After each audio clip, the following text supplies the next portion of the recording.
Hello everyone! For today's video guys, ay meron lang ako i-share sa inyo na isang Pinay OFW ang nagbahagi ng kanyang karanasan kung papaano siyang na-scam ng kanyang planong pag-loan ng pera via online. So ayun guys, bago natin panoorin ang kanyang kwento, kung hindi ka ba nakasubscribe sa aking channel, please subscribe on my channel. This is Tats Pusong Palaban, ang isyusera ng bayan.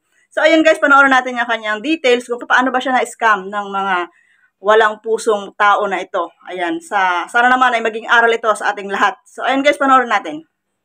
Ito po, humingi pa ako ng tulong para mabawi po yung pera ko.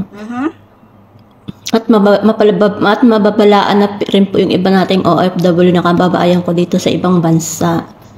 Uso po ngayon kasi yung yung online loan. Ngayon po, pa ako sa loan na Migarins Express.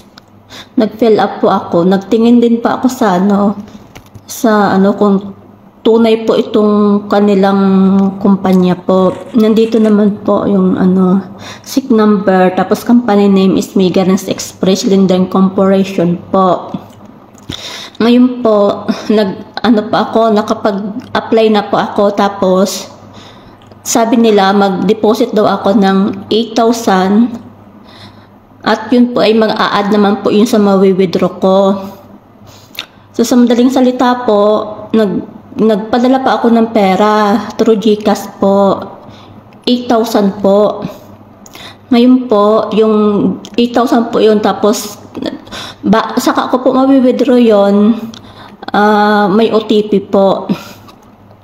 Tapos ngayon po, binigyan nila sa akin yung OTP, yung pag-withdraw ko po, mali po yung hindi ko alam bakit nagkaroon ako ng isang mali doon sa GCash number ko. Pero sa totoo lang, tama naman po yon. Ang sabi po sa akin, mag-withdraw ulit, mag-deposit po ulit ako ng another 15,000 para po yun sa pag-unfreeze daw po ng account ko. Dahil sa system po nila yon, para sa system daw po nila yon. Po ako, ulit po ako, nag-deposit po ulit ako ng 15,000. Tapos po ngayon, nag-deposit pa ako ng 15,000. Tapos hindi ko po ulit makuha po yon. Iwan ko sa anong kadahilanan. Ulit pa ako, nag-deposit pala ako ng 15.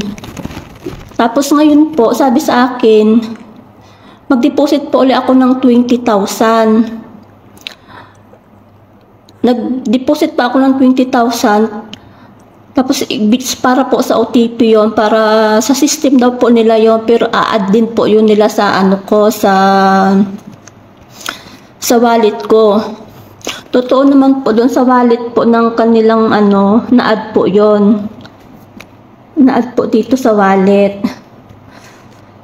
Tapos po, pag-withdraw ko po, sabi sa akin mga 5 to 15 minutes po, papasok na daw po yun sa account ko sa GCash. Tapos mga ilang minuto na po, walang pumasok. Tapos pagtingin ko ulit po sa wallet ko, sabi sa akin ng tingnan ko daw po sa wallet. Sabi ko bumalik, tapos may po siya, may binigay ulit po siyang number na taga-finance po siya. Tapos yun po, nag-chat pa ako doon na pong nangyari. Sabi daw po ay na-over daw, kailangan ko daw bayaran yung tax na 16,000 mahigit daw po. Nag-react na po ako, bakit magbabayad pa ako ng 16,000? Ba't ako yung magbabayad ng tax? Sila nga yung nagpapautang. Sabi ko, hindi ko na lang po kukunin yung pera at ibalik ko na lang po yung diniposit ko na mahigit na sa 40,000 po. Yung po halos lahat po deposit ko, 2 buwan ko pong sahod yun. Tapos sabi ko, kung di nyo ibabalik yun, magrereklamo na po ako sa pulis. Sabi ko, ang sabi po nila, hindi daw ako papansinin ng pulis kasi may mga conversation daw po kami. Tapos sabi ko magrereklamo po ako sa kay Rapitol po, hindi rin daw po ako papansinin Rapitol po. Tapos sabi ko, ipopost ko sila sa social media. Tapos yun po, binalak po nila ako. Hindi po nila binalik yung halos 40,000 pera.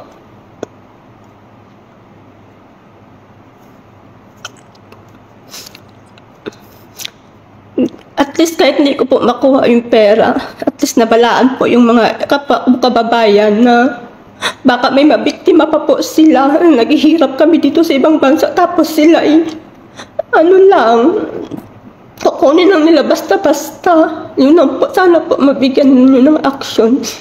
Isisend ko po yung yung mga pangalan kung kanino ko sinend yung mga pangalan kung kanino ko sinend yung pera.